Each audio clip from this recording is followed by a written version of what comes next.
ধুবুৰীৰ গৌৰীপুৰত বাইক চুৰি চক্ৰ উৎখাত অসম আৰু পশ্চিমবংগ আৰক্ষীয়ে যৌথ অভিযান চলায় আৰু আৰক্ষীয়ে গ্ৰেপ্তাৰ কৰে তিনিটাকৈ দুৰ্ধৰ্ষ বাইক চোৰ অভিযানকাৰী দলে চোৰৰ দলটোৰ পৰা উদ্ধাৰ কৰে 6খনকৈ বাইক ধুবুৰীৰ চৰ অঞ্চলত পৃথকে অভিযান চলাইছিল আৰক্ষীৰ দলে আৰক্ষীৰ জালত পৰে বাইক চোৰ গণেশ দাস মফিজুল হক আৰু আন্তাজুল হক আমি জনাব বিচাৰিছো অসম আৰু পশ্চিমবংগ আৰক্ষীয়ে যেটো যৌথ অভিযান চলাইছিল আৰু সেই অভিযানতে আৰক্ষীয়ে গ্ৰেপ্তাৰ কৰিছে তিনিটাকৈ দুৰ্ধৰ্ষ বাইক চোৰ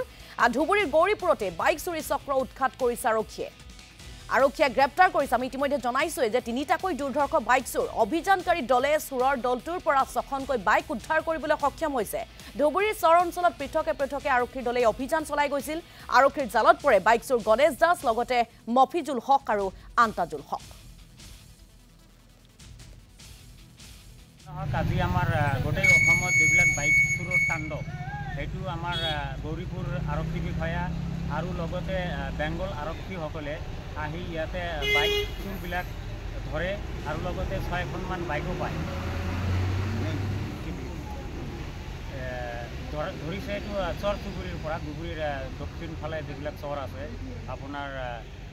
কালাইবাৰী মছলাবাৰী তাৰপিছত মন্ত্ৰীচৰ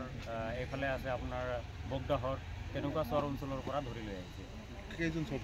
চোৰ 3জন ধৰিছে বৰ্তমান মই দেখা মতে 3জন দেখা পালোঁ কেছটো বেংগল আৰক্ষীৰ ওপৰত যিয়ে নহওক বেংগল আৰক্ষীৰ ওপৰত কেছ আছিল কিন্তু আমাৰ লোকেল যোনটো থানা আছে